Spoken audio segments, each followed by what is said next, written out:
committee meeting. Start out with bill introductions. This will be the last day for bill introductions. Do we have any from any member of the committee? Looking to my left, there's no one there. Looking to my right. Anyone online have their hand up?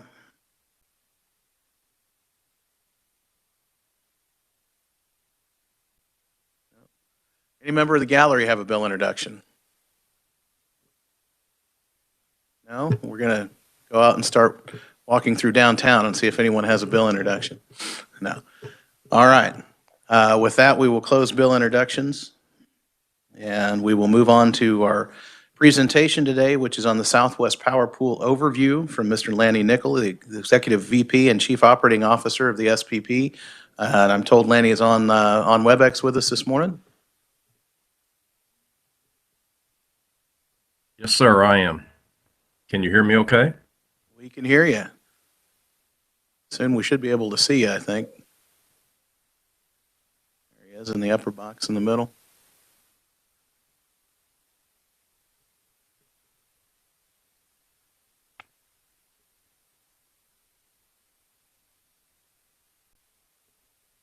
Get him back here in just a second. Okay. Lanny, if you want to go ahead and start talking, I think that'll sync up the audio and video, and we'll have you on the screen. All right. That's awesome. Let me do this before I begin. I'm going to share my screen. I do have a presentation, a slide deck. And I believe this has been sent to you. If I'm wrong about that, let me know. I think that's correct. We all have it here, and everyone has it electronically as well. Thank you. Great. Okay, can you see the presentation on the screen now? Yes. Okay, wonderful.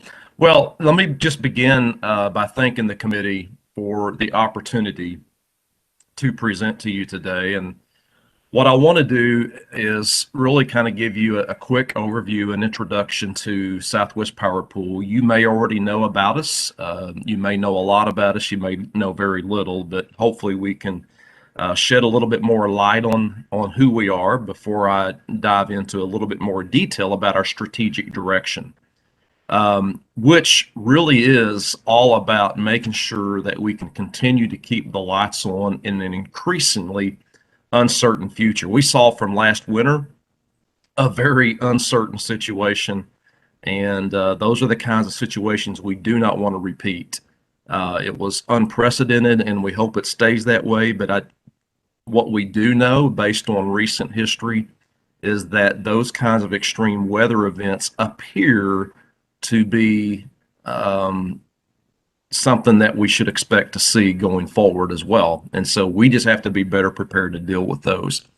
So I'm going to do that. I'm going to give you a little bit of an introduction to SPP, and then I'm going to dive into what we've learned about the winter event last year and what we're doing to improve our ability to prevent what happened last year from happening again. And then I want to talk a little bit about our strategy and particularly focusing on one of our particular strategic objectives that I hope you will find interesting and intriguing and will want to learn more about. So before I begin, I know we're in a little bit of a winter event now, and I'll give you just a quick update. And in fact, I would encourage you to go to our website. We have a link that you can click on, and you can sign up to receive any and all notices and alerts that we send out about these kinds of events, whether it's a winter event or a summer event, anything that's going on that would require SPP to issue notices to our member utilities. The general public can get those, and hopefully they're communicated in a way that is understandable by the general public. But I would encourage you to do that if you haven't already. While the temperatures aren't nearly as cold across the entire footprint now as they were last year, we are expecting to see a fairly large amount of demand. So far today, we've seen about 40,000 megawatts, of demand and expect that that will be a little bit higher tomorrow. Compared to last year, we set a new winter peak of about 43,600 megawatts. So we're about 8% lower now than what we were this time last year. From a resource perspective, in fact, it was interesting this morning when I looked at about 7:15, wind was providing about 50% of our energy needs at that time, which is remarkable, particularly if you compare it to last year. Last year, wind was providing about 4% of our energy needs. And so we're not seeing quite the same icing conditions that we saw last year, which did have an impact on causing a lot of our wind generation to not be able to operate last year. So that's a good thing. In terms of generation outages, we're not seeing nearly as much. So far, we're in pretty good shape. We have made sure our utilities are aware that we are in what we call a resource advisory, which just simply means that they need to make sure they've got all resources available and ready to perform if and when called upon. So that's a current update on the present situation, and right now everything is looking pretty good. Things can change in a hurry, but right now things look good. So with respect to SPP and who we are, we do have 109 members, and that number has grown. I think we added about 5 members over the last 12 months. You can see that our membership consists of a lot of different types of utilities, and in some cases, just simply customers of SPPs. In fact, some of them are retail customers. We have 4 large retail customers. 2 of our newer members are actually gas companies, one of which is a gas producer out of Oklahoma, and another one which is a gas transmission company out of the Southeast. And so we're excited about that because, as you know, one of the things that we learned from last year is that our ability to rely upon gas was compromised, and we need to make sure that we close the gap and improve our coordination with those kinds of companies. And so it's exciting that they're now interested and want to be part of our membership and engaged in our organizational discussions and debates that occur from time to time. Our geographic footprint, as you can see from this map, and I'm going to really highlight the area that's shaded in red, because that's the region that we operate on behalf of as a regional transmission organization. In other words, we provide all of our functions from transmission planning down to real-time, daily, and minute-by-minute operations of the system in this area. We do provide certain services to the areas shaded in yellow, but not all services that we provide as an RTO to the 14-state region that we operate within that's shaded in red. And that region extends from the Panhandle of Texas, which is not ERCOT, all the way to our border with Canada. And so 14 different states that we cover as an RTO, and as you can see, we provide certain services to some of the states just west of us. This is our strategy on a page. It's the best way that we have to kind of condense everything that we're doing from a strategic perspective onto a single sheet of paper. It's something that we worked on last year for almost a year. It had been 4 to 5 years since we've last updated our strategic plan, and we took the opportunity to work with our members, our customers, our stakeholders, and our regulators to develop this in unison with them. One of the things that that didn't change a whole lot, but did change, was our mission. Our mission statement that we used to have and had in place for almost 20 years stated that we would help our members work together to keep the lights on today and in the future. The way we've changed that is that it now requires and expects that the employees of SPP, of which I'm one, will work together with our members. So we're not just helping them work together, but we're actually a very important cog in this wheel. We're working with our members to not only keep the lights on today and in the future, but to also do that in a very responsible and economic way. So it's not enough to just keep the lights on, but we need to do that affordably and responsibly as well. We also have added a vision statement. Believe it or not, we've operated for years without a vision statement, and now we have one, and it's simply leading our industry to a brighter future while delivering the best energy value. Moving down to the value proposition, we've listed 5 characteristics, and in fact, I like to refer to these as commitments and promises. It's like a 5-star promise. This is what defines our value in terms of how we operate as an organization. And it's what differentiates us from other organizations that might be competitors of ours. We deliver superior services. We commit to derive value beyond reliability. We promise to build and maintain trusted relationships, just like we always have. We will achieve collaboratively and engage passionately, and we will embrace and promote diversity. That's what we believe to be the reasons that our members want to be part of SPP. You can see our aspirations over the next 5 years. There's a lot of words, so I'm not going to read all of those to you, but because really I want to move on down to our strategic opportunities. And you can see we have identified 5 of those that we want to work on over this 5-year horizon of our strategy.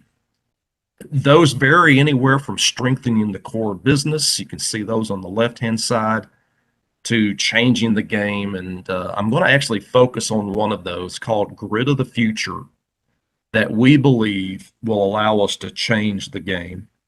And I'll do that toward the end of my presentation. And then we have 6 enabling capabilities. These are our capabilities that will enable us to be successful and have enabled us to be successful so far. We have an adaptive governance model. We need to make sure, and we will make sure, that our organization is ready, having the right staff, having enough staff, having the right members around the table that debate our policies and develop those with us. Innovative cost allocation, that's been one of our key reasons we've been successful so far in building out the transmission grid that we have. And we need to make sure that cost allocation mechanism continues to be innovative. We need to have the right technology. More and more technology is likely to be needed to embrace the grid of the future. And we need to make sure it's the right technology. Diversity, equity, and inclusion is so important when you consider having the right perspectives, the various perspectives that need to be communicated and that all need to have a voice in communicating. And then finally, sustaining, enhancing, and communicating member value. We know we provide value to our members. In fact, our recent studies have shown that for every dollar our members invest, they get a $14 return, which is almost unbelievable. but we know we got to sustain that, and not only sustain it, but we need to enhance it, and we need to help our members communicate that in a way that's understandable and believable to their communities and to their customers. Okay, and Chairman, do you want to entertain questions as we go, or should I wait till the end? Well, you're very insightful, Landy, because I have a question. What is HITT? You have that on the greenish colored HITT implementation. Tell us what that is. And if you use some acronyms in your presentation, if you could just explain the first time what those are, so we're all up to speed and as conversant as you are with the acronyms. You bet, and I apologize. You know, I have a goal of not using acronyms in any presentations I make to audiences that aren't familiar with the topic, so I apologize. But it stands for Holistic Integrated Tariff Team, and what it was an effort that we undertook about 3 years ago, maybe 4 years now, with a small group of stakeholders to help us really improve several of our services and functions. And they approved some policies back then.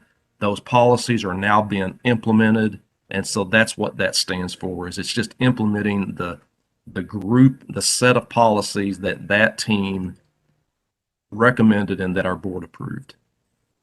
Great, thank you. I think we're going to hold other questions till the end of your presentation, so feel free to move on through. All right, thank you very much. Okay, so let me do a quick recap of last year's Winter Storm Uri. As you may recall, this was an event that was very extreme, and in fact, if you look at where the most extreme temperatures were in the country last year, during the middle part of February, it was right in our footprint. In fact, every location, with the exception of the southeastern part of New Mexico, in our footprint saw temperatures that lasted for days below 0 degrees. And while you might see certain locations in our footprint see those kinds of temperatures from time to time, it is unprecedented that the entire footprint saw those kinds of extreme temp. In fact, in many locations in our footprint, they set record temperatures, all-time lows. So that's just to kind of set the table of why this was such an extreme event for us. We saw it coming, and that's what this slide is really trying to indicate, is just the number and the types of activities that occurred throughout really the week and a half to 2 weeks ahead of the event, and then the several days after. We issued a cold weather alert to our grid operators on February 4th. As many of you we were watching the weather forecast. We knew it was going to be cold. And so we did that just to make sure that everybody was paying attention and preparing for the winter event. And then you can see that we began to escalate the notices to our grid operators, the utilities within our footprint, and eventually on February the 11th, we actually took action to commit generating resources several days in advance. Now, what that means, usually when we commit resources, we're simply telling them to go ahead and start their unit, get it ready to run, start it, and be prepared to produce energy. That's what a commitment is. It doesn't necessarily mean we're actually deploying the resource at its full capability, but at least we've got it started up and it's ready to go. And so we actually did that on Thursday before that impending Monday and Tuesday, which were really the worst 2 days of the event. Because we knew that, we had a weekend coming up. The gas market doesn't run on the weekends. We wanted to make sure that the gas generators that needed gas could go out, procure the fuel that they needed, not only for the weekend, but also the Monday was a holiday.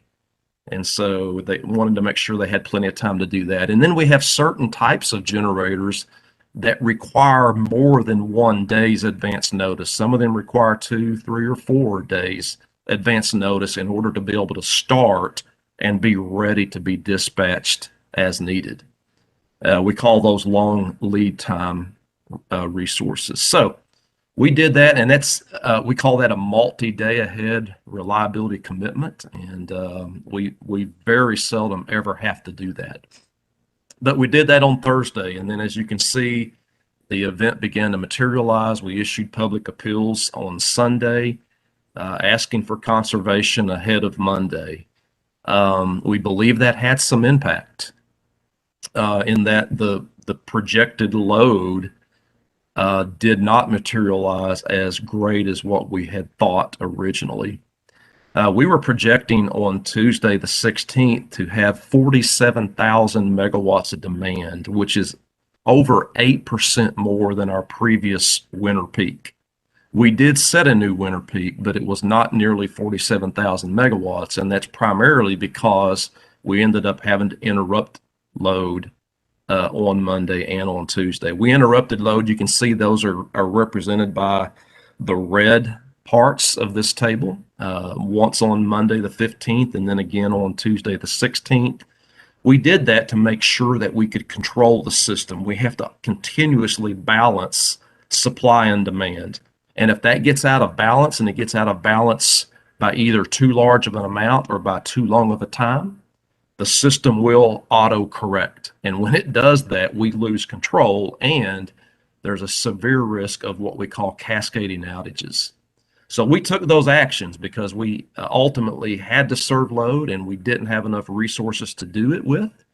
And so we, for about a period of a little over 4 hours across the 2 days, we did interrupt load across the footprint, and that largest amount that we interrupted was about 6.5% of our demand at the time. So I say all of that to say that while we don't like having a shed load, it's what we consider to be a last resort measure. It was something we did in order to continue to preserve the integrity of the system, to make sure that it was not a much worse, much longer lasting, and much disastrous event. All right, let me move on. So during the event, and this just points out the types of energy that helped us meet our demand during that week. And you can see that we've kind of highlighted the 2 points in time in which we had to shed load. EEA stands for Energy Emergency Alert. There are actually 3 different levels of energy emergency alerts, and they're defined by our, really it's our federal government that has defined these. And so that just ensures that as entities like ourselves are communicating conditions, that we're using common terminologies. But an energy emergency alert level 3 is the most extreme level, and it indicates that we're at that point of where we're having to interrupt load, or that interrupting load is imminent. So that's kind of the definition of an alert level 3. But you can see throughout the event, we relied heavily on coal and gas. And now I'll explain a little bit more about how those generators perform, but they provided a large amount of our energy needs during that time, and we were grateful to get whatever we could. You can see that wind, which is represented by the green color, it actually provided anywhere between 3.5 to 6,000 megawatts of energy. We were importing up to 6,000 megawatts of energy from our neighbors, and glad to get it. So that just tells you the types of energy that we were relying on, and it was all important in order to reduce the amount of time that we ended up having to shed load. This is the capacity, the generating capacity that we had during the event, during the most extreme time of the event. And what I've done here is I've compared it to not only our demand at the time, which is represented by that shaded color across the 3 bars, but also what we've seen historically over the last 5 years and what we expect to see. Now, I'll tell you that SPP, for a 50,000 megawatt summer peak demand system, has over 94,000 megawatts of nameplate generating capacity. That's nameplate. Nameplate simply means that's the maximum amount you could expect to get if each generator operated at its best condition.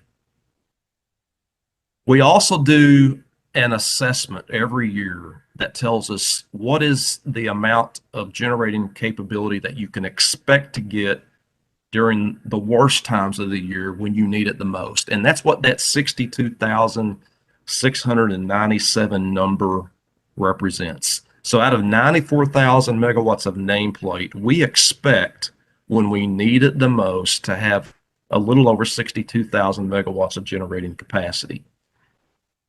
We only had 39,700. So we didn't get anywhere near what our studies told us we should be able to count on. Even over the last 5 years, we've seen 55,700 show up.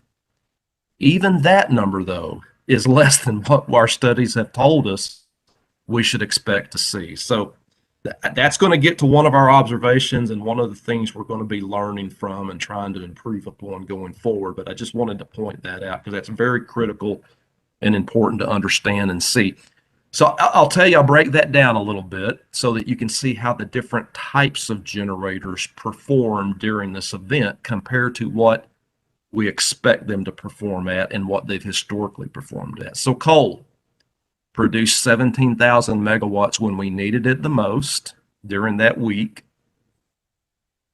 We expect to see 22,000, and we've historically seen 20. So it didn't perform as well as it should have, but it performed a lot better than the gas generation. The gas generation produced 13,000 megawatts when we needed it the most, but it's accredited at 30,000. That's what we expect to see, and historically, we've seen 25,000 over the last 5 years. Some of the other types, wind, for example, we have 28,000, and this is important to understand. We've got 28,000 megawatts of nameplate capacity. Our accreditation policies tell us to expect to see 4,000. That's about 15% of nameplate. And that's about what produced when we needed it the most. So in terms of performing, overperforming, or underperforming, wind performed, whereas coal and gas underperformed based on our expectations. And then you can see some of the others. The others aren't nearly as big of a component: nuclear, hydro, solar, and then other types. But the big three, the big three of coal, gas, and wind, those are our biggest three producers. You can see how they performed during that winter weather event.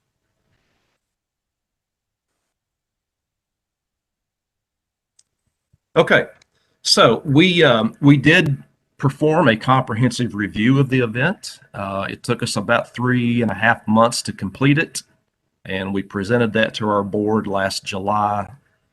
I'm going to present the 7 key observations, one of which, and this is the primary one, this is what we consider to be our root cause observation, and that is we didn't have enough available generation, and that was the primary cause of the reason we ended up having to shed load or interrupt service.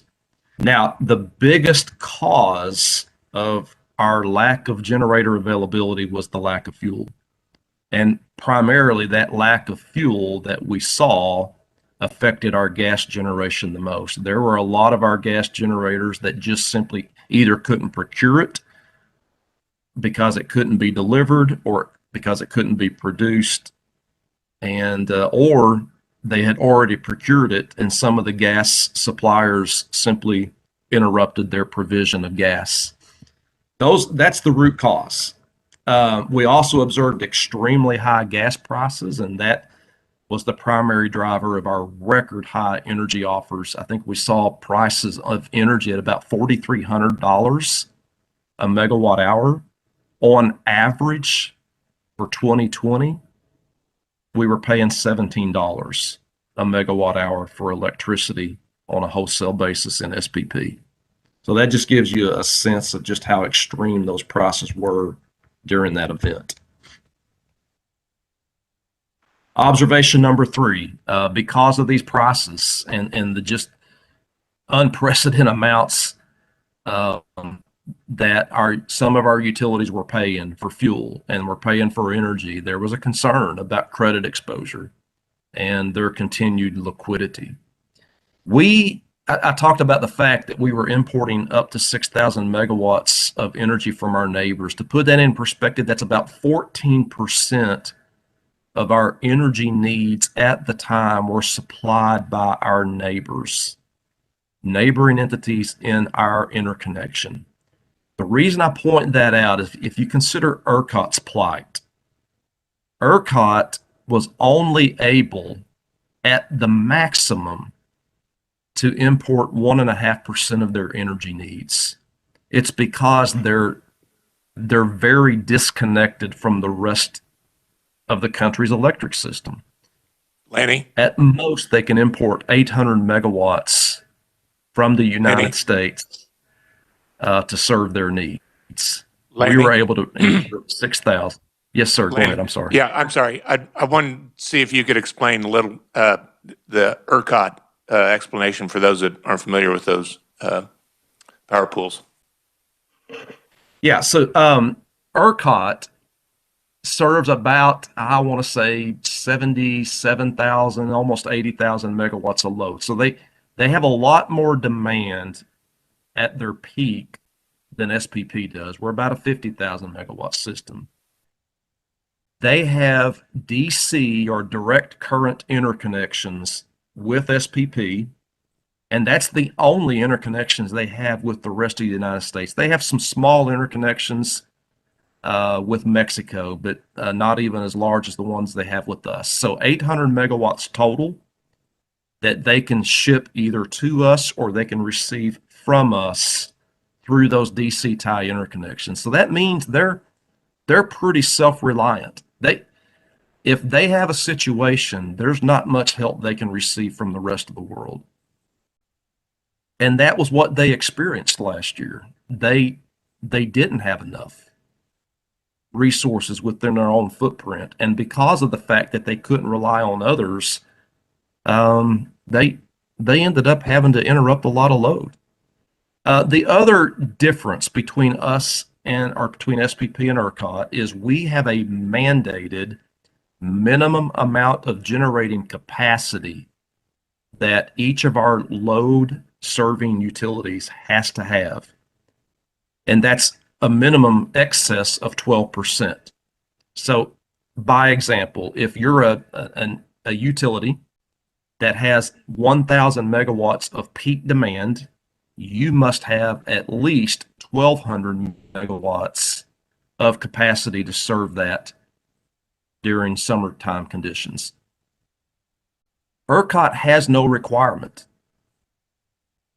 in this regard. They rely upon their market to send signals that would incent generation developers to build new generation. So when market prices begin to increase, then that is a signal for the market to provide more generation. And that generally has worked well for them. The only downside of that is there's a lag. And that same downside is something that we don't experience. So because it takes 2 to 4 years to build new generating assets, by the time the market has sent the signal to build it, you're going to experience a 2 to 4 year delay in actually seeing the generation show up. So those are the two kind of key distinctions between our footprints. And like I said, we were able to rely on our interconnections and our neighbors to help us. Up to 14% of our demand, ERCOT could only get help for about 1.5% of its demand.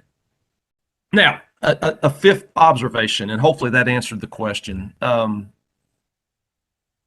We did experience congestion on our transmission system. In other words, we had our certain transmission facilities were being heavily used and caused us to have to back down some generation in some areas. In other words, it prevented us from fully using all generation throughout the entire footprint, even if it was available. So that means that we could have benefited from having stronger transmission in certain areas. We also, when we were importing tremendous amounts of energy from our neighbors, they began to experience transmission congestion and had to interrupt some of that supply that we were benefiting from at the time. The sixth key observation, and actually I've already kind of alluded to this earlier, by taking the actions we did, by preparing as early as we did, communicating effectively, we do believe we minimized reliability impacts. While we had to shed load and we don't like to do that, we did that in order to protect and minimize the risk of uncontrolled blackouts. And then finally, our last key observation, our stakeholders indicated they were generally satisfied with our communications, that we were sharing information in a credible manner. And but we also recognize the need for improvements. One of the things we heard from several of our customers and from their customers was that they wish they had known more. They wish they had better understood what to expect. And so clearly communications is always something that we think we can do better, and we are going to work to improve that. So let me move on. In fact, let me just do this. Let me move on for sake of time.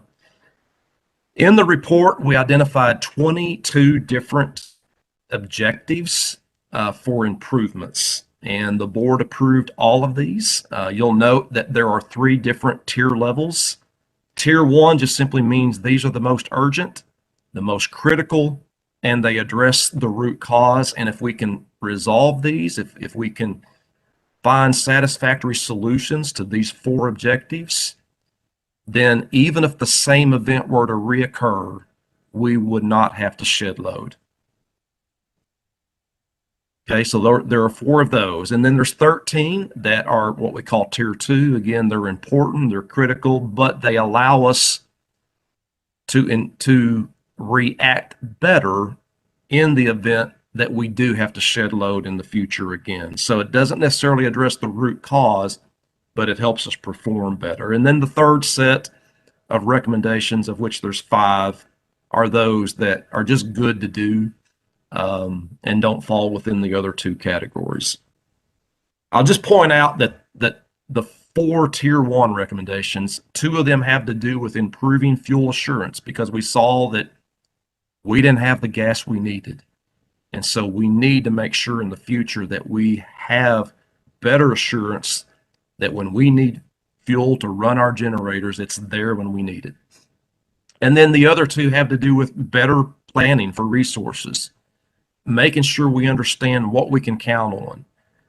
If we have 30,000 megawatts of accredited capacity, is it going to actually be there when we need it? And if not, we need to make sure we plan on different types of resources to be there. So that's what those recommendations around resource planning and availability really have to do with.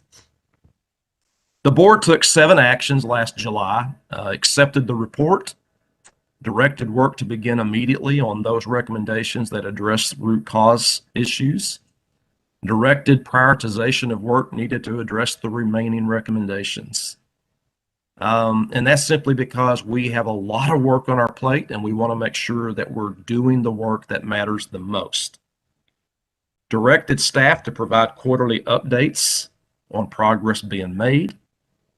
Directed us to develop a project plan of activities needed to resolve the tier 1 recommendations, and then directed issuance of letters to all generator operators in our footprint and requiring them to inform us of their plans to have fuel necessary to assure availability of generation for this upcoming winter season.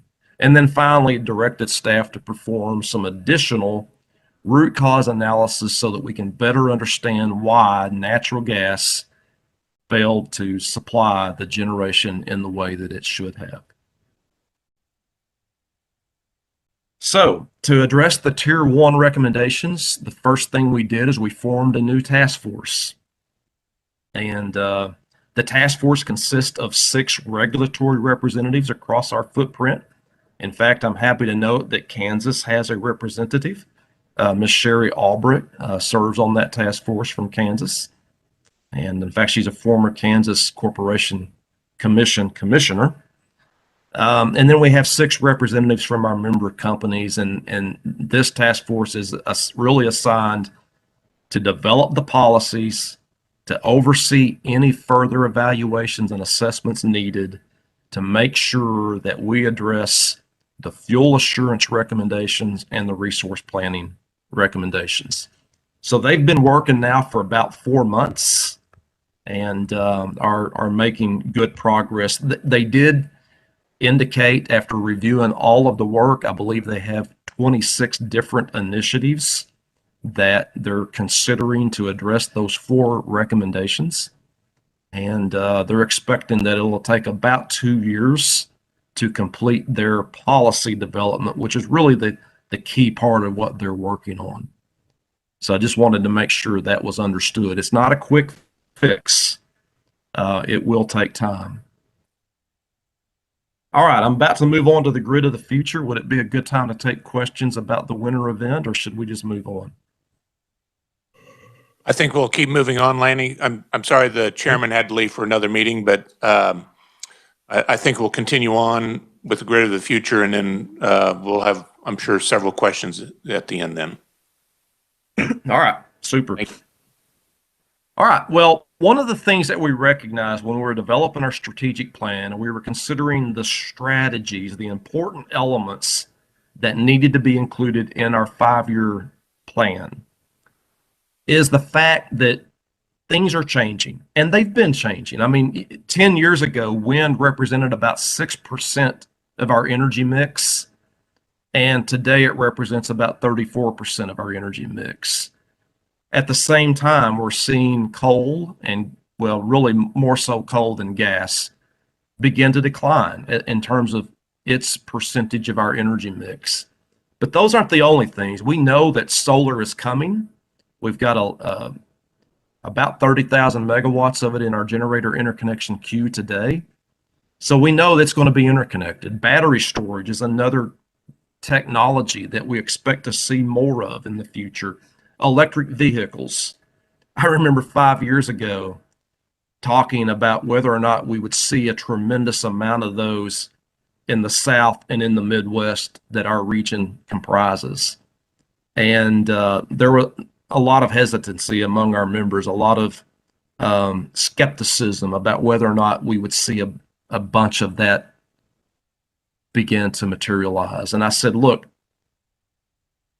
the minute they develop an electric pickup where you can put a gun rack in the back of it is the minute you're going to see a lot more EVs being bought in our part of the country. So it's coming because they've got electric pickups. That's not it. Customers are getting smarter, and utilities are providing them the technology to be smarter consumers. That we're not going to see the kind of load shapes that we used to see where in the summertime it peaks at about 5:00 p.m. And in the wintertime it peaks at about 7:00 in the morning. When people plug in their EVs and when they get smarter about using electricity because rates are lower at midnight than at 5:00 p.m., it's going to change how the electric system operates, and we have to be prepared for that. There's many other kinds of things. I mentioned extreme weather events. There have been 3 within the last decade that have been fairly extreme. Not all of them impacted SPP, but they were extreme, and we're going to have to be ready for that, and we got to plan for that uncertain future. So we developed the Grid of the Future strategy, and what it's really about is working together with our members and other parties. There are a lot of organizations in our industry that focus on research and development. We got to do a better job of anticipating what that grid is going to look like. Are we going to start seeing hydrogen? Is it going to become a technology that begins to be developed so that we can store energy in other ways than just through batteries? What does that look like? We've got to anticipate it, and instead of being reactive, be more proactive. If we have a good sense of what that future looks like and when it's going to materialize, we can do a better job of proactively being ready for it, developing the systems and the capabilities, the data, the technologies that we need so that we can ensure we can responsibly and affordably keep the lights on in the future. So that's really what this Grid of the Future strategy is, and I'm excited because in the past, our member utilities didn't want to be on the bleeding edge. They wanted to be in a position of reacting to something that's more certain as that certainty materializes. But in today's world, what we've seen is it's highly uncertain, and we've got to do a better job of being proactive by being more anticipative. So this is our 5-year horizon. The first thing we're working on, in fact, we just formed a new advisory group. We're referring to that as our Future Grid Strategy Advisory Group, and it's going to consist of high-level management and executives from our member utilities to help us assess what that future state's going to be. What are they seeing? We need to know that. We need to know what the Department of Energy, EPRI is a research institution. We need to know what they're seeing so that we can help develop a better vision for that future. So that's what the first kind of year or two of our 5-year plan for this opportunity looks like, is just doing that assessment. We hope to have a report out within the next 12 to 18 months that would be used to share with our member utilities, our government officials, anybody who's interested, about what we think that outlook is. Then, once we've done that, we will begin to work on the appropriate initiatives. What are the things we need to have? What are the capabilities we need to have to be able to prepare for that future? And then it doesn't stop there. You manage the work plan and you check, do, and adjust, because what we anticipate next year to be the 10-year outlook will look different in 5 years. That 10-year outlook 5 years down the road could look different, but at least we will start down a path that I think will put us in a position of being successful. So with that concludes my presentation. Again, I thank you for your time, and I look forward to any questions you might have. Thank you, Lanny. Before we go to questions, could you just say a few words about Ferc Order 2222? You referenced it in the next to the last slide, and just to kind of give a brief overview of what its intent is. Yes, sir, and I'm glad you brought that up. That is, it is a Ferc order, as you mentioned, which means we have to comply.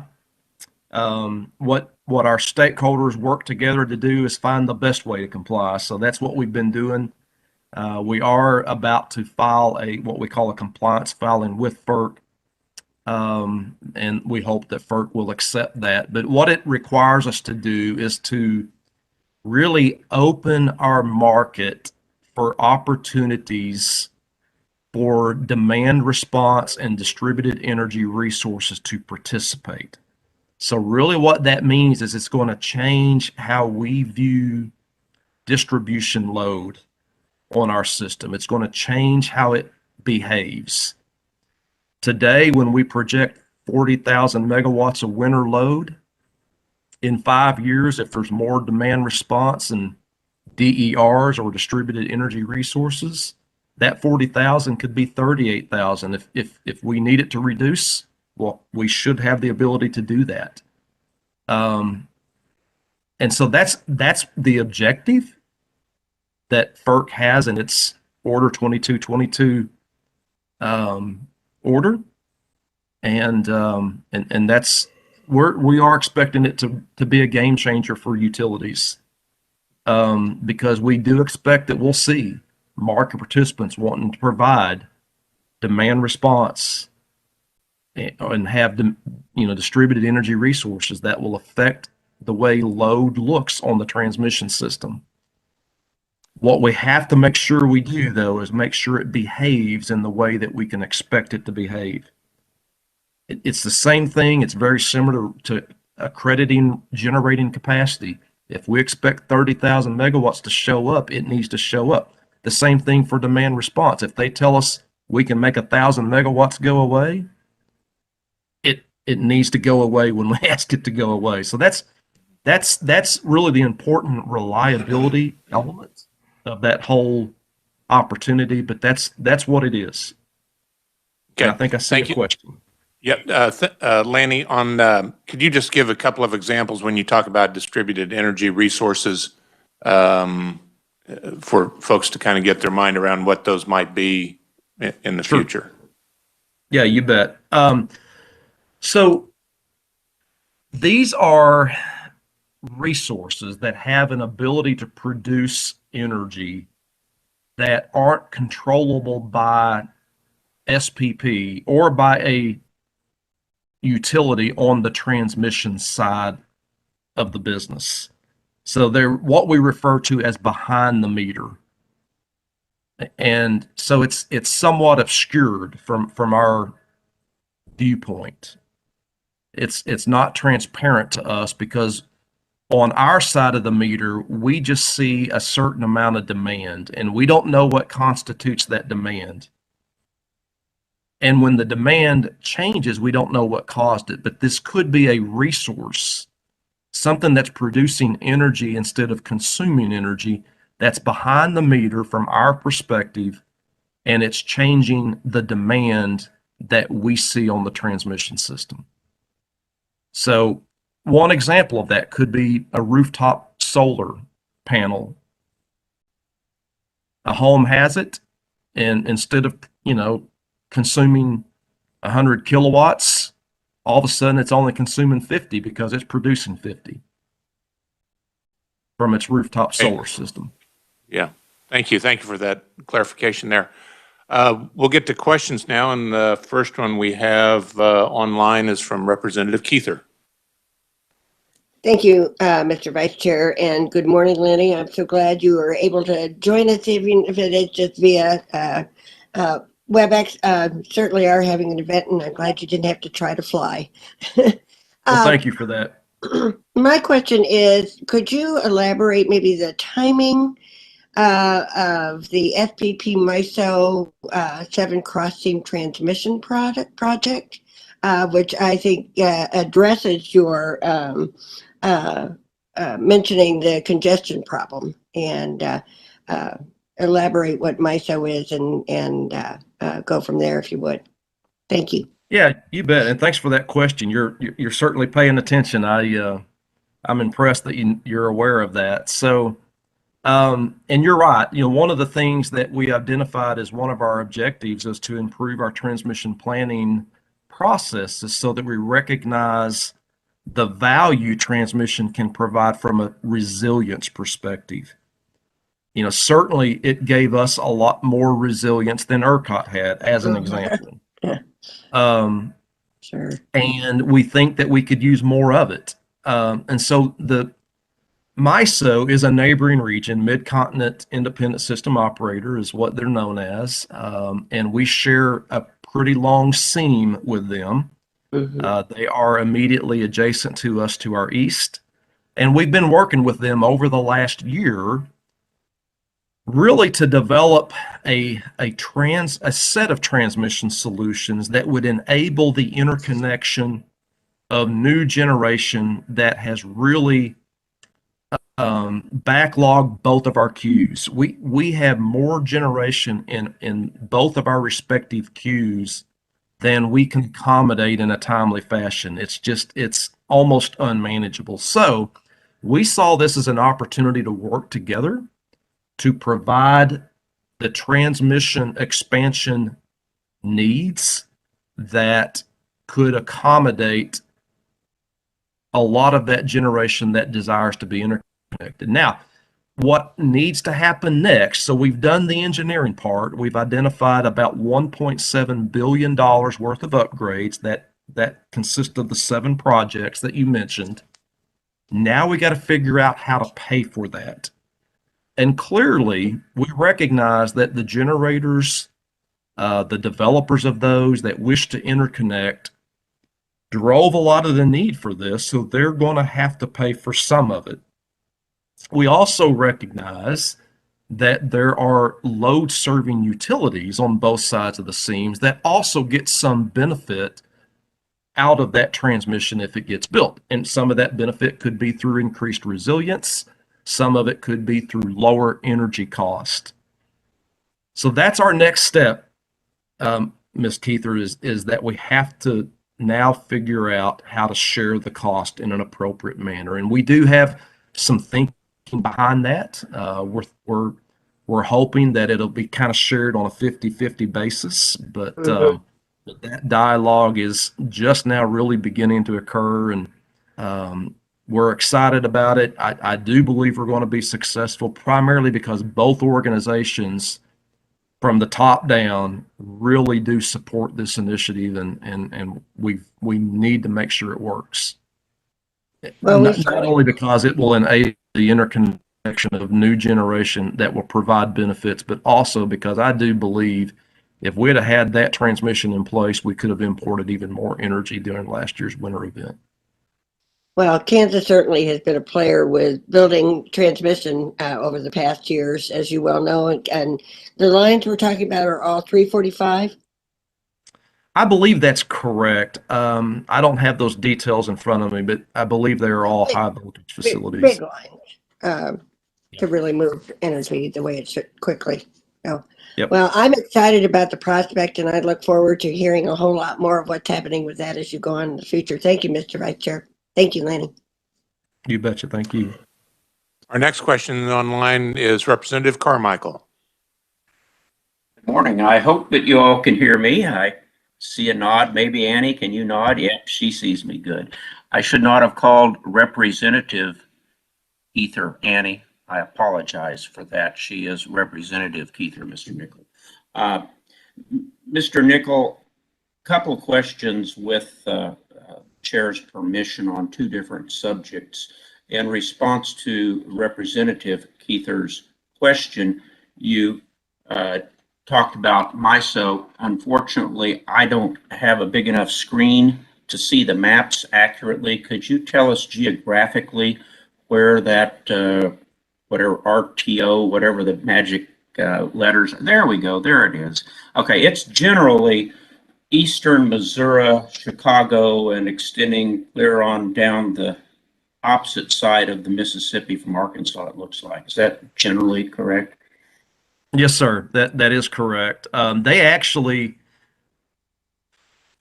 I believe they cover the same number of states as we do, maybe a few more, but with a higher density of load population. Well, my real question actually concerns the western border of the SPP that ties to the so-called western grid, and we know historically why we ended up with three grids, if you were, in the United States. But the last time I talked to people from Southwest Power Pool, we had very limited interconnectivity between the eastern grid and the western grid at the seam that runs along the west side of the SPP. There were 2 or 3 antiquated back-to-back interconnects. And so my question to you is, are we looking toward integrating, if you will, the grid to the west of us? If we are, we're going to have more ties. Should they be back-to-back, or should they be long-distance DC transmissions so that we drop power from eastern Colorado, say, into the Kansas City market rather than just crossing the line at Lyman or someplace like that?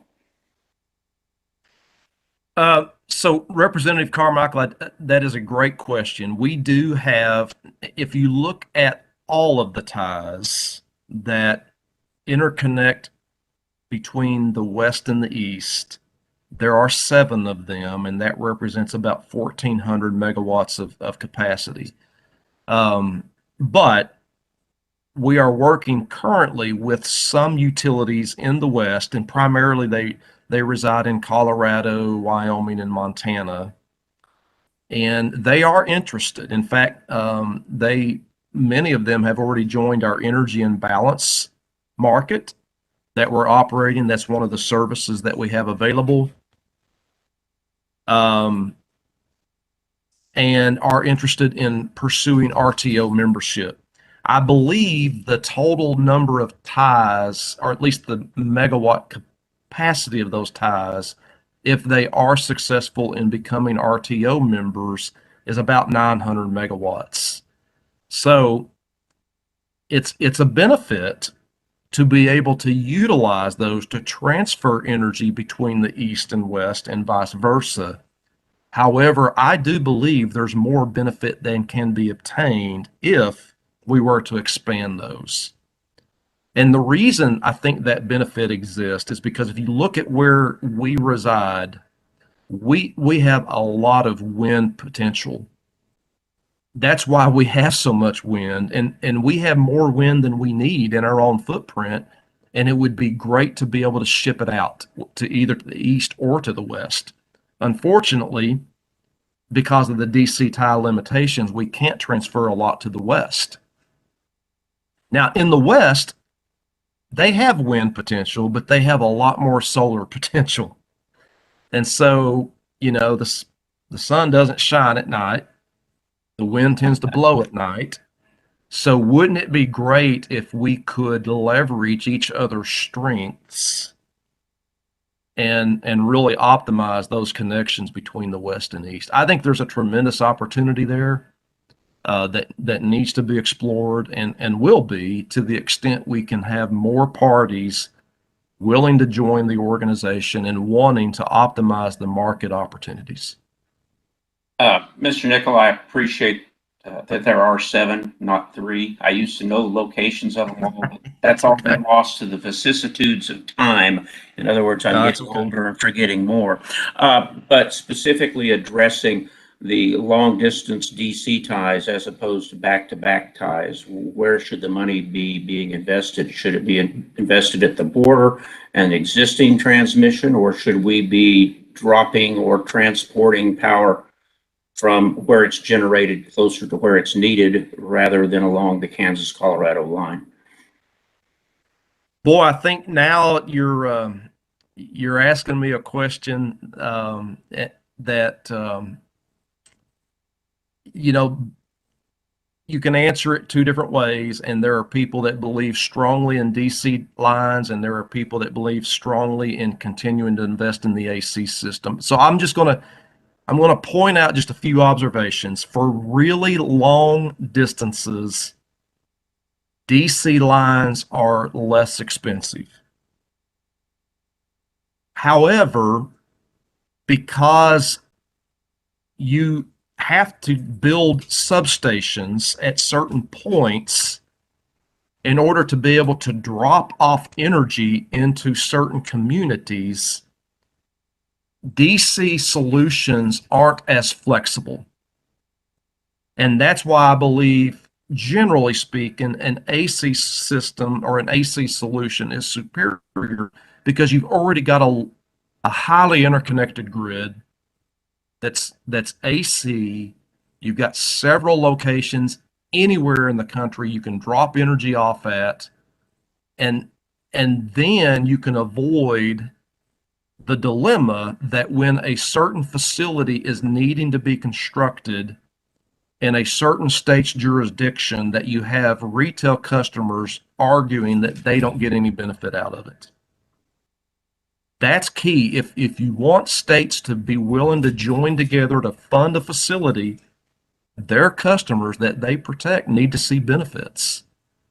And that's why I believe, generally speaking, AC facilities provide more flexibility and more opportunity for benefits to be shared at multiple locations along the way, and DC lines don't have nearly as much flexibility in that regard. Now, again, you have to do a cost benefit analysis, and it is known that for really long lengths, I think 600 miles or longer, DC lines economically are more feasible. It's just we could have a very long, hard to get the requisite approvals that you need because of the fact you do need to show benefits. we could have a very long discussion on this topic, and I'd really like to have it someday, but our time here is limited. Mr. Chair, I would suggest to the committee that, SPP permitting, that we look at someday soon, perhaps having another trip down to the SPP. I know for me, 3 or 4 years ago, it was eye-opening and accomplished a lot more than we can accomplish in an hour and 15 minutes here. I do have another question, Mr. Chair, but perhaps I ought to wait and see if other members have questions, and then perhaps you might come back to me, time permitting. Well, I don't see any other hands up in the room or here, but I just caution you about using the word vicissitudes anymore, because I don't know that anyone could understand that. So anyway, Well, you proceed see- with your question, Representative See, Carmichael. I was taught in law school, Mr. Chairman, and vicissitudes is not Latin, but I was taught in law school that every time I used a Latin word in a legal brief, I could charge an extra $100. And so I like to use big words. With your You're not leave, getting paid for those here. $88.66, Mr. Chairman. Seriously, then my second question concerns Mr. Nichol. I think you said the SPP has now adopted, I believe you referred to it as a vision. Was that the right? A vision statement. Yes, sir. Yeah, we here in Kansas, the governor had adopted, if you will, a commission or a group of people to write a state energy plan. In essence, perhaps a vision for energy in Kansas. And my Republican colleagues decided that wasn't a good idea, and so they countermanded her order. And so, as far as I know, we don't have a state energy plan. As far as I know, nobody, if somebody's writing one, they're writing one in the closet because we're not doing it collectively and together. You work with states that have state energy plans. There are so few states that don't. I'm not sure if there are any in SPP other than Kansas that don't. But from your perspective as the RTO, is there any value to states having an energy plan, or is that just kind of an exercise in writing reports so that we can file them away and telling our constituents we did something? Whew. All right. Mr. What was that Chairman, word you sure you you're glad you let me ask that extra question? My mistake. Well, it's good that I'm virtual and not in the room, right?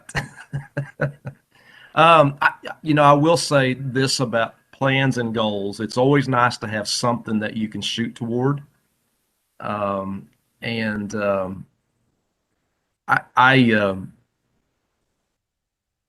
When you have a plan, at least you know what you're marching to, and it does help us as we develop our plans. If we know what yours are. Now, to the extent you don't have one, that doesn't mean your utilities don't have one. I bet they do. The utilities in Kansas have plans, and we are at least aware of those, and that is helpful. But one of the things that we're considering in response to the winter event is SPP getting more involved. Now, I don't want to say that we're jumping into a resource planning functionality, because we're not.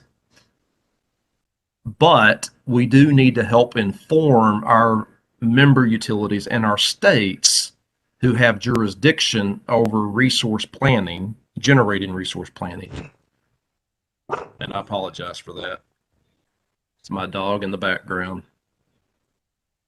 But we need to inform those efforts, and particularly when you think about what is needed to preserve reliability. Are we going to have the right types of generation when we need it the most? And so, that's an effort that is underway. We're discussing it now. We're debating it now. But I think that could be very informative. To the extent that states wish to have their own plans, I want to make sure that we're working together, because the more informed our plans are, the more likely it is that those plans will work and be effective. Mr. Nicolai, I very much appreciate your thoughtful answer. Just one closing comment, and that is, unfortunately, oftentimes utilities' future development plans, particularly our IOUs, are protected by confidentiality agreements. So when they file those things with the KCC, for example, or there's a docket opened, sadly, people like me in the legislature, as well as my constituents, oftentimes don't get a chance to know what those plans are. And that's one of the reasons that I advocate for a public statewide energy plan. Thank you so much for your time.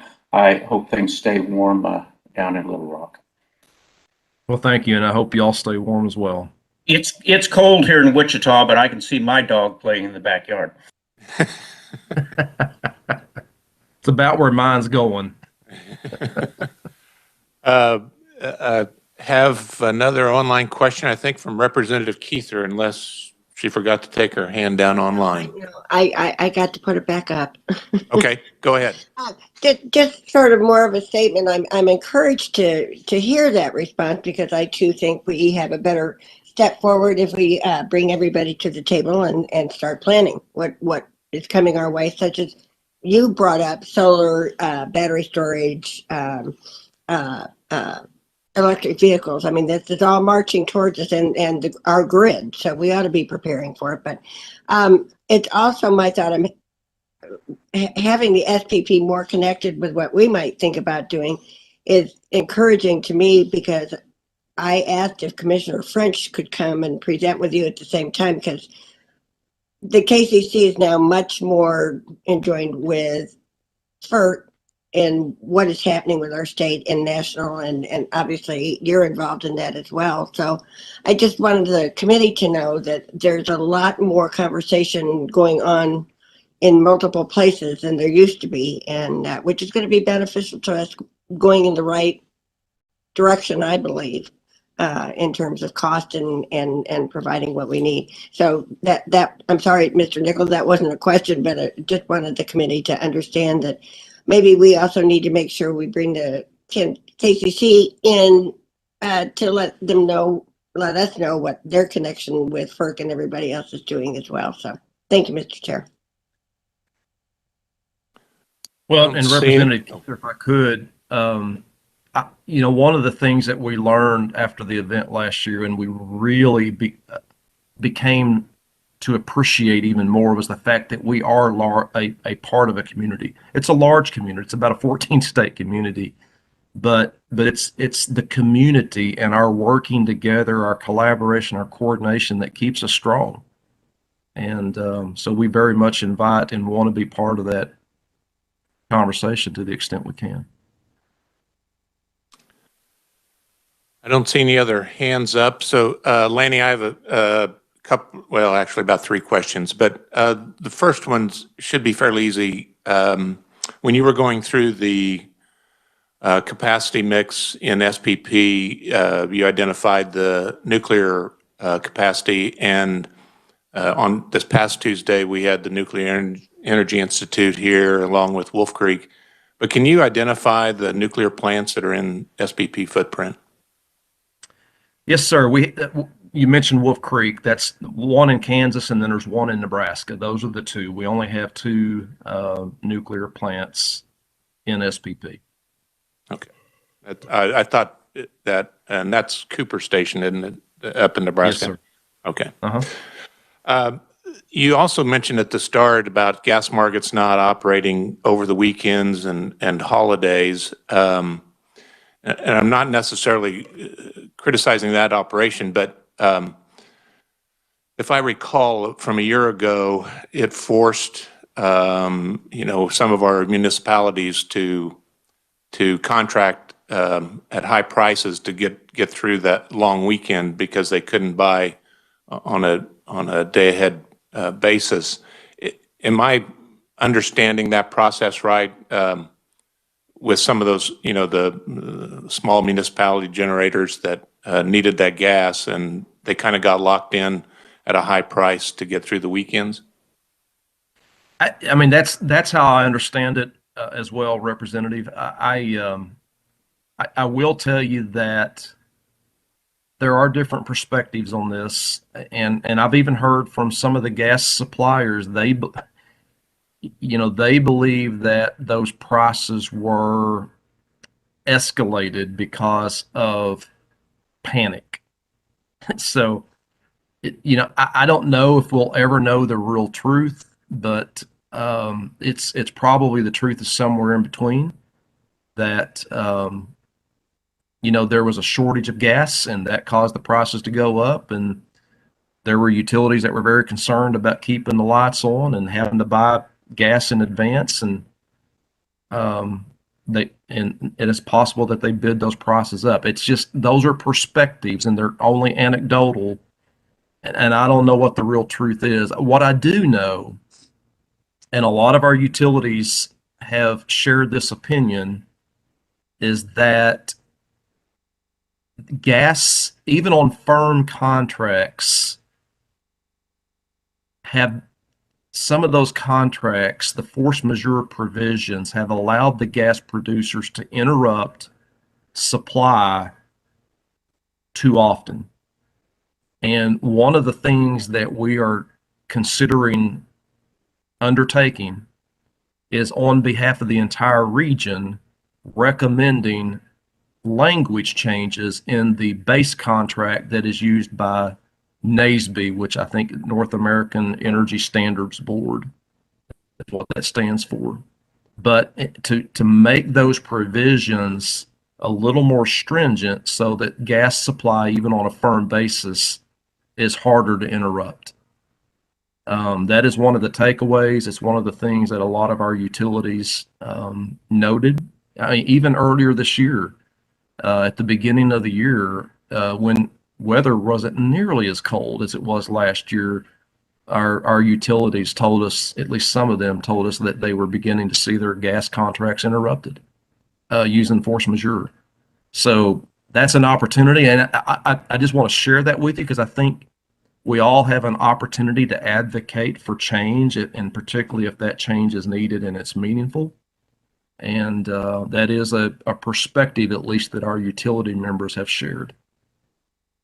Thank you. Thank you for that perspective. And my last question, it really deals with one of your slides that was kind of an appendix to the presentation. But if you could kind of just, we've got maybe 10 minutes, but it's about who pays for the transmission projects. And it describes a little bit about the highway byway formula that was put into place a few years back. But I think it might be instructional for some of our committee members that aren't familiar with how those transmission projects get paid for. Yeah, absolutely. So you mentioned it correctly. It is referred to as our highway byway cost allocation mechanism. And if a project is directed to be constructed by SPP, the way it is funded is according to its voltage class. So if it's a 300 kV and above facility, then the funding of that facility is shared by the entire region. All ratepayers across the 14-state region would help to pay for that, and it's essentially a load ratio share basis. If the project is between 100 and 300 kV, and typically that would be a 138 or a 161 or a 115 or a 230. Those are the typical voltage classes that you'll see within our footprint. Then the local zone wherein that project is being constructed would pay 2/3 of the cost, while the other 1/3 would be shared on a pro rata basis by the region. And then, of course, if the project is less than 100 kV, typically speaking, these are 69 kV facilities. The local zone wherein that project has been constructed would pay for the entire cost. Now, we have other cost allocation mechanisms that are important to be aware of, and those are directly assigned, which just simply means that a certain entity will be responsible for funding the entire cost of the project. And where that happens the most is in our generator interconnection process. So transmission upgrades that are needed to facilitate new generators are cost shared among the developers of those generators for which that project is benefiting. And so that's what we would refer to as a directly assigned. They are being shared among those customers, but those costs are being directly assigned to that group of customers, i.e. the developers that are participating in that particular generator interconnection study. So does that help? That does. I appreciate that. Final call for any questions. I don't see anything online. Oh, Representative Kessler. Thank you, Mr. Vice Chair, and thank you, Mr. Nickel, for being here. You had that previous slide up and I was just taking another look at it, the fuel type capacity breakdown. When I look at coal, I can see the inefficiencies there from what was available versus kind of what was accredited, and it's very obvious on the gas portion there as well. But when I look over at the wind, you started off this presentation talking about the icing of the wind, and that was pretty catastrophic as far as available power. But when I look at your graph on here, it shows that 4,000 megawatt available, and which is exactly what was accredited. So there was, according to the graph, it looks like there's no issue with the wind during that cycle. Is that how I'm reading this? Essentially, yes, but let me just go into a little more detail. Historically, that's the green bar. Over the last 5 years, we've actually seen about 7,000 megawatts of wind show up during this time of year. We've accredited out of 28,000 megawatts of nameplate capacity, we've accredited 4,000. That's what we expect to see when, we experience extreme loading conditions.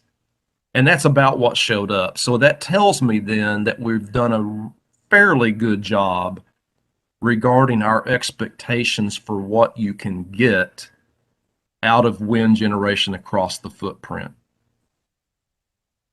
And haven't done as good a job in terms of accrediting or expecting what we can get out of gas and coal. But let me explain why that is.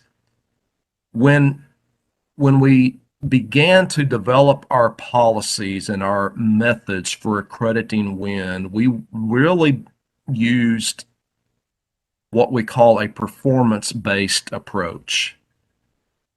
What does wind, for example, tended to do in history versus what can it do? And so that's when I say a performance-based approach, that's what I'm talking about. You look at how it has actually performed to determine what you should expect to see.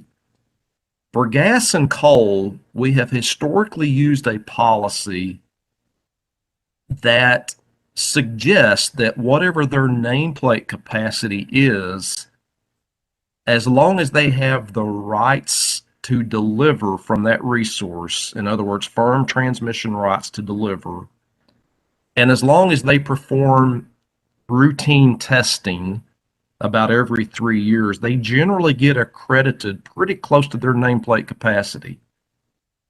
So it's not as much of a performance-based approach for the conventional generation as what we're using for the intermittents.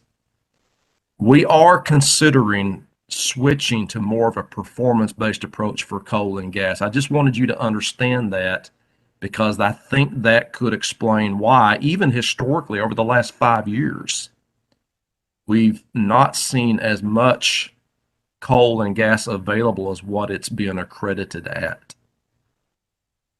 So does that help? Absolutely. Thank you.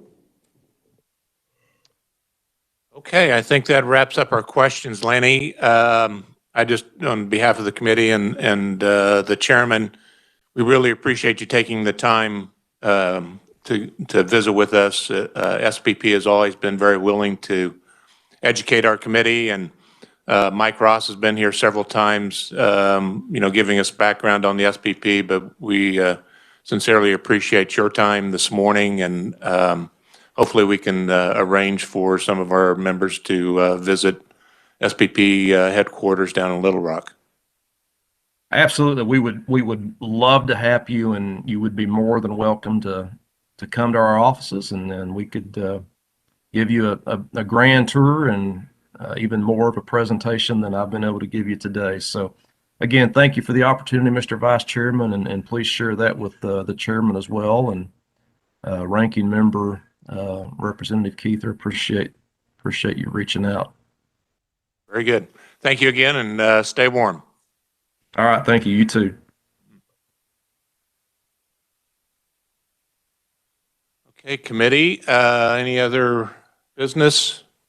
As a reminder, Tuesday, we'll have kind of Renewables Day. We'll have some folks in here to talk about different forms of renewables that are out there. And then Thursday, we'll talk about broadband expansion in the state. So look forward to those. And if there's no other business, we are adjourned.